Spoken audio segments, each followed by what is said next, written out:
চার রানী একসঙ্গে পুকুরে স্নান করছে। বাকি তিন রানীর সঙ্গে ছোট রানী ইন্দুবালাও আছে। ঠিক তখনই টুন্না লক্ষ্য করে, ওই দিকে দেখো টুনি, ওই দিকের বাগানে ওটা ছোট রানী না? ওই লোকটাকে ছোট রানী থলিতে করে কি দিচ্ছে? মন্ত্রী, মন্ত্রী, কোথায় তুমি? তাড়াতাড়ি রাজকোষাগারে হাজির হও। বলুন রাজামশাই, এই সময় রাজকোষাগারে আপনি? আমি মাঝে মধ্যেই লক্ষ্য করছি রাজকোষ থেকে স্বর্ণমোহর চুরি যাচ্ছে। আজও দেখি 5টি স্বর্ণমোহর কম। আগে তো কখনো এমনটা ঘটেনি। রাজমহলেরও সবাই বিশ্বস্ত, কিন্তু কার এত বড় সাহস যে রাজকোষ থেকে চুরি করে? মহারাজ, আমার ওই টুনি পাখির ওপর খুব সন্দেহ হয়। ও তো এখন রাজমহলেও প্রবেশ করে।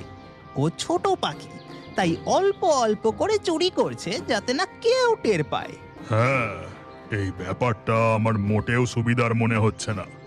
তুমি ওই টুনি পাখির ওপর নজর রাখো। সকাল হতেই রাজ পাখি টুনি ও টুন্না চারিদিক ঘুরে ঘুরে ফল খায়, গান গায় আর পুকুর পাড়ে ছোট রানী ইন্দুবালার সাথে দেখা করার জন্য অপেক্ষা করতে থাকে। ওহো, এখনো ছোট রানী ইন্দুবালা এলো না। আর ছোট রানী কি করছে কি জানি। ওদিকে টুন্না ও রাধা আমার জন্য অপেক্ষা করছে। ঠিক তখনই ছোট রানী ইন্দুবালা স্নান করতে পুকুর পাড়ে আসে। আজকের মতো আমার কাজ শেষ, যাই এবার স্নান করে নিই। আপনার এই আসার সময় হলো? আমি কখন থেকে আপনার জন্য অপেক্ষা করছি। তুমি আমায় এত ভালোবাসো, আমায় দেখতে না পেলে তোমার মন এত অস্থির হয়? হ্যাঁ ছোট রানী। এরপর টুনি ও ছোট রানী ইন্দুবালা অনেক গল্প করে।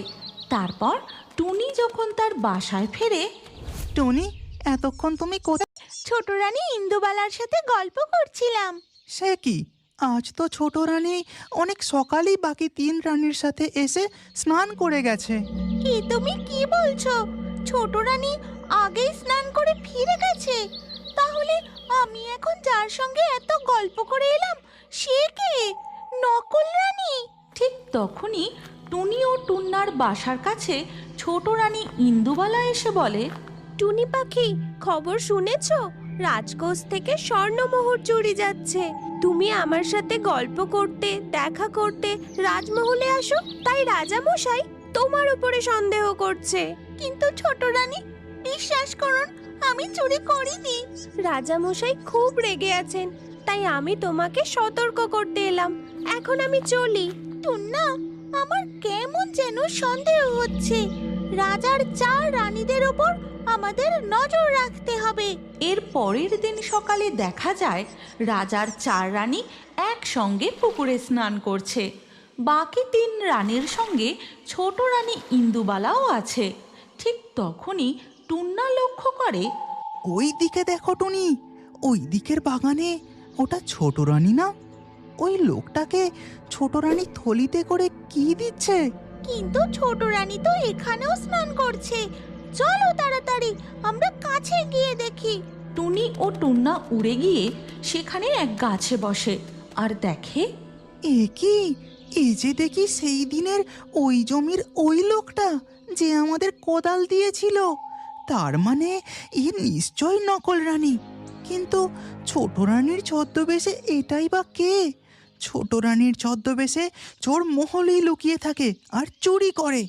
এই ঘটনাটা এক্ষুনি আসল ছোট রানীকে বলতে হবে। এরপর টুনি ও টুন্না আবার পুকুর ঘাটে যায়।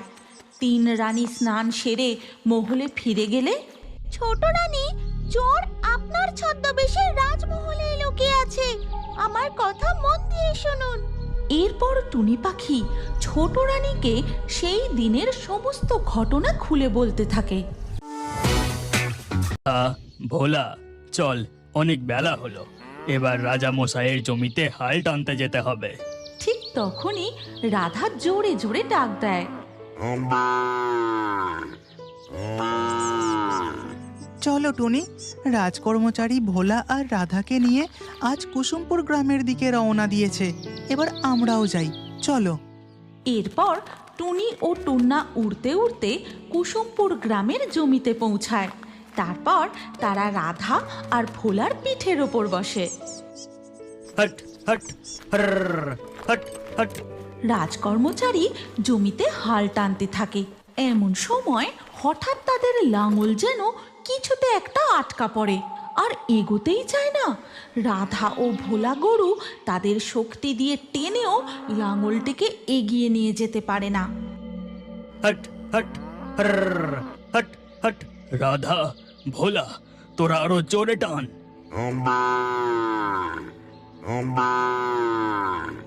বন্ধু টুনি, মনে হয় আমাদের লাঙল বড় পাথরে আটকা পড়েছে। কিছুতেই আমরা টানতে পারছি না, আমরা ধীরে ধীরে হাঁপিয়ে পড়ছি। ঠিক আছে, আমি কিছু একটা ব্যবস্থা করছি, তুমি একটু অপেক্ষা করো।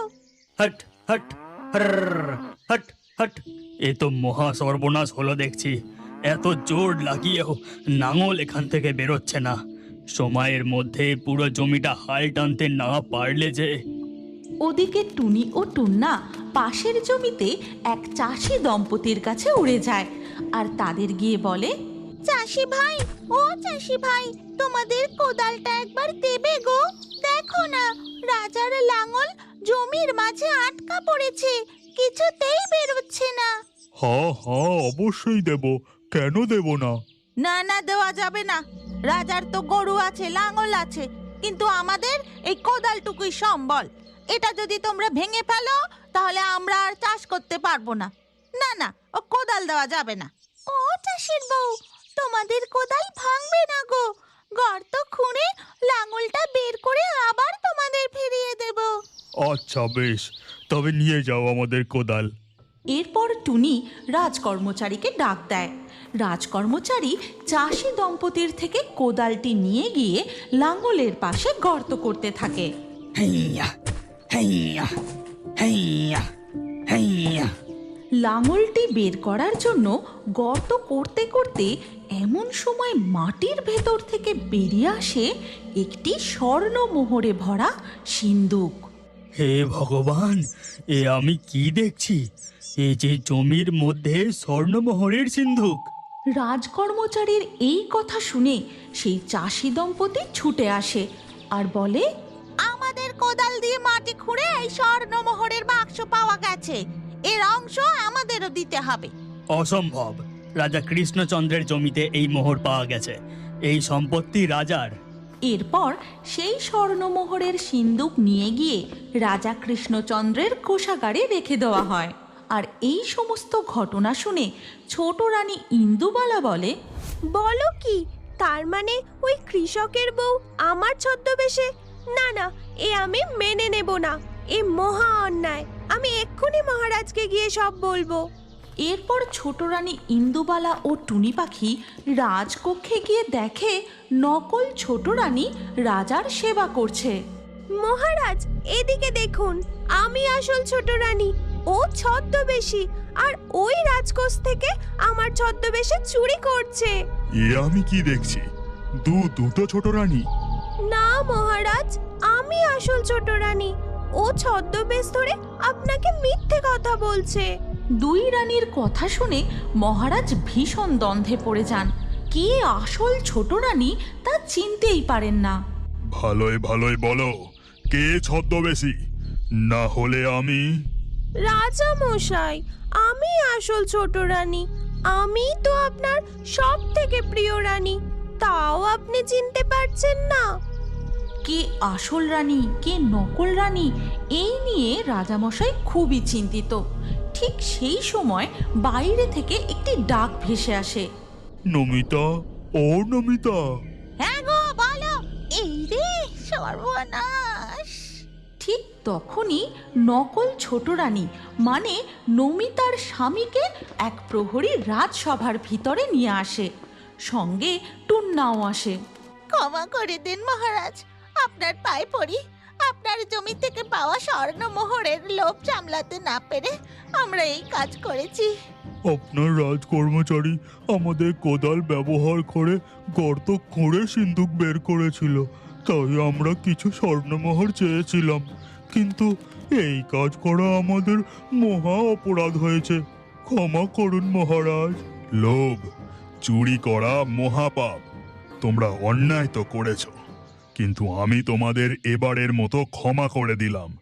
তবে তোমাদের আর একটা সুযোগ দিচ্ছি, তোমরা গরু নাঙল কিনে ভালো করে চাষ করো। জয় রাজা কৃষ্ণচন্দ্রের জয়, জয় রাজা কৃষ্ণচন্দ্রের জয়। এরপর সেই চাষি দম্পতি রাজমহল থেকে চলে যায়। আর টুনি ও টুন্নার বুদ্ধি দেখে মহারাজ কৃষ্ণচন্দ্র খুব প্রসন্ন হয়। তুমি কি জানো, তোমার নামও আমাদের কার্টুন ভিডিওর মধ্যে থাকতে পারে। আজকের লাকি ড্রয়ে নির্বাচিত নামগুলি হলো